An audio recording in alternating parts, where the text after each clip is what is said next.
very much like church windows, which is extremely interesting to me.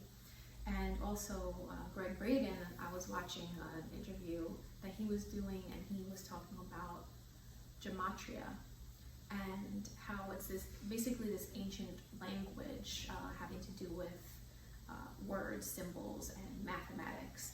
And they were decoding the DNA by use of gematria and mathematics and this like ancient thing that they do to figure out what things represent. And the code led them to the phrase God eternal within the body. That's where I got the name eternally within. I just shortened it a little bit. And I just found this to be so intriguing. The other comparison that I'm drawing between these church windows and the DNA codes and the slicing and the cross-section of the DNA is also cymatics. So if you don't know what cymatics are, is when you basically take sound and then say you throw sand on top of a speaker or something, and the sound vibration moves the sand into different shapes. And these shapes actually form sacred geometry.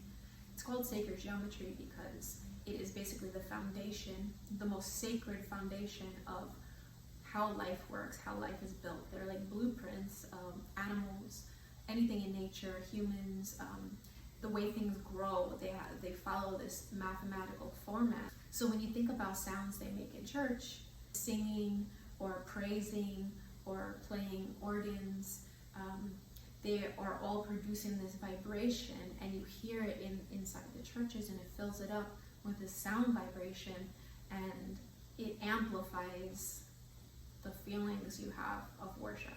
So connecting this back with cymatics, the shapes that you make in the sand from the sound vibration also look just like church windows.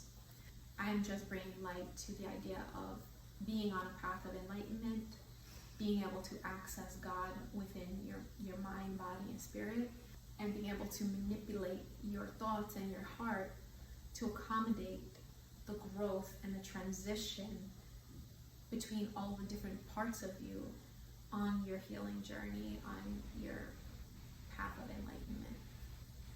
And it's being broadcast to the world, and she's hopefully changing the world around her as she changes and transitions within herself in her own enlightenment journey. This is where I was going with this symbolism, and if it means something else to you, put it in the comments. I would love to have a conversation about it. Thanks for listening.